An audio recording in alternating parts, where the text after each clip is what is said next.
What's going on, everyone? Welcome back to another episode of Between the Number Sports Podcast. I'm your host, Daryl. Hope y'all having a good day, a good night, a good evening.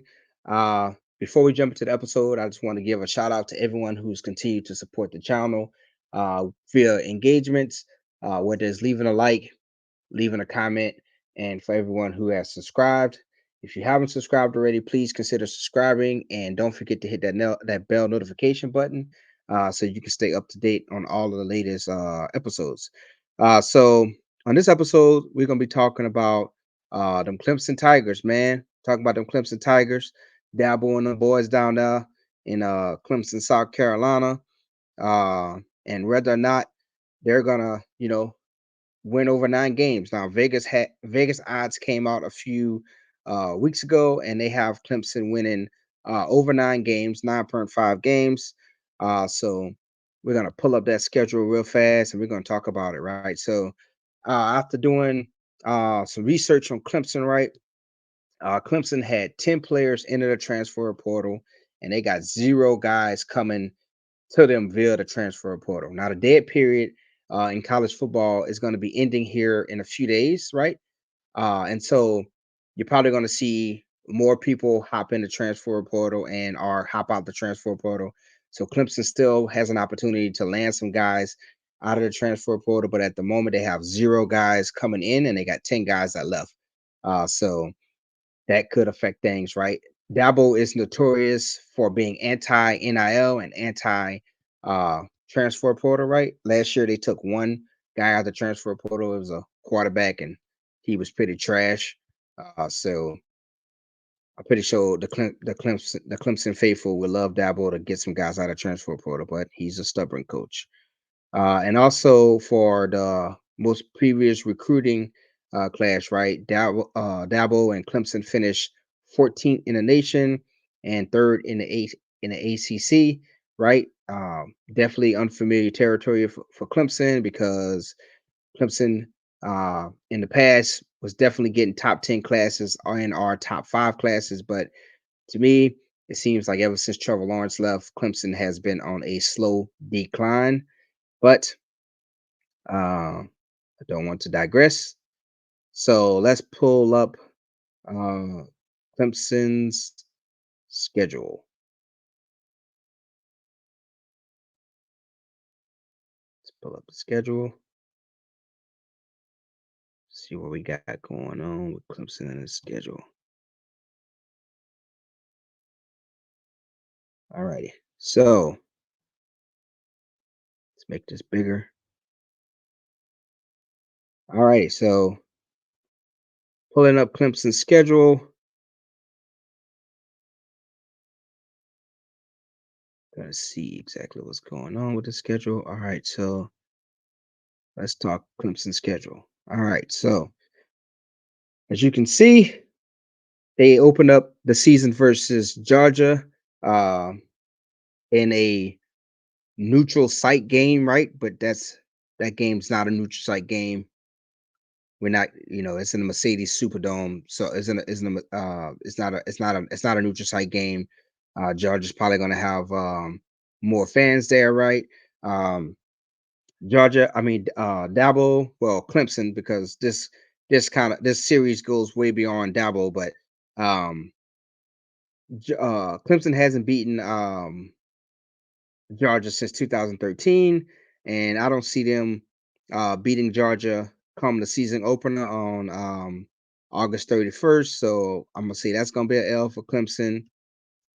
They open up at home with Appalachian State. Now Appalachian State is a tough team, but Clemson is 5-0 versus Appalachian State, so I don't see that changing.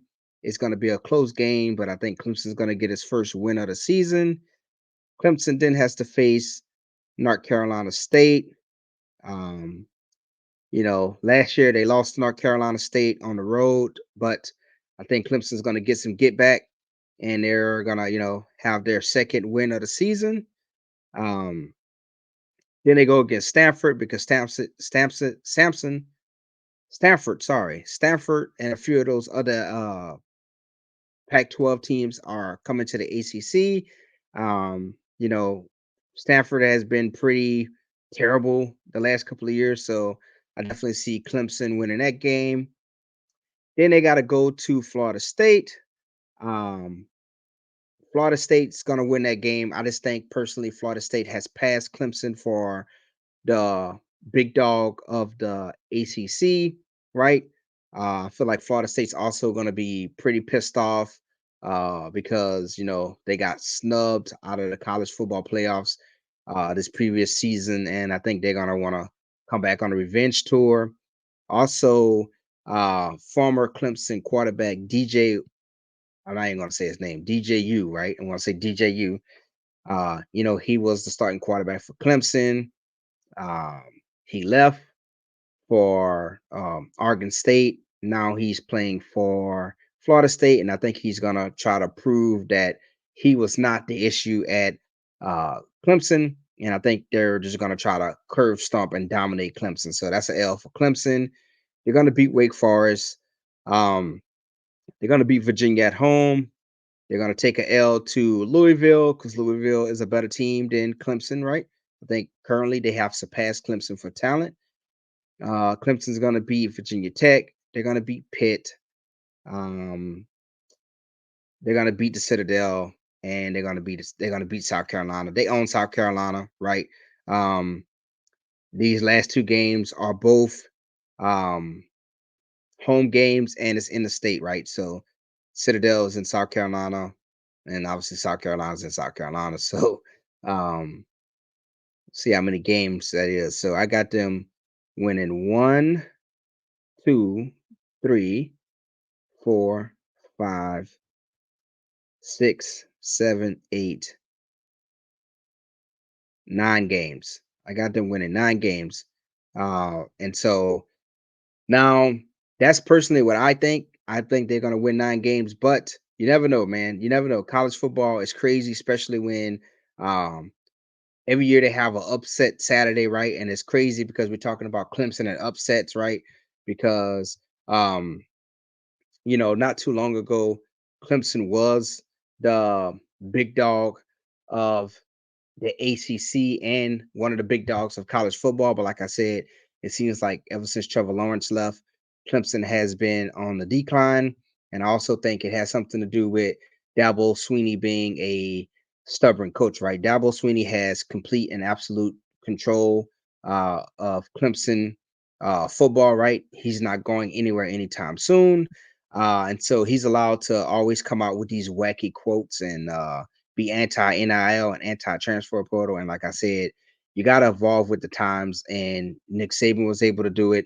And all these other coaches are being able to pivot towards embracing NIL and the transfer portal as much as they may hate it secretly. They have to do what's right for the school and the brand. And Dabo just refuses to do that. So I got them winning 9 games. I got them finishing behind Florida State. But you never know. They could upset Florida State because you never know. On any given Saturday, a team can be beaten. But I got them winning 9 games. What do y'all think, right? Clemson fans, let me know what y'all think. Let me know if y'all think I'm crazy, if I'm whack. Let me know if I'm on par. Let me know in the comment section below whether or not Clemson's going to win 9 games or more or under 9 games in the comment section below. All right, that's it for me. Until next time, stay safe.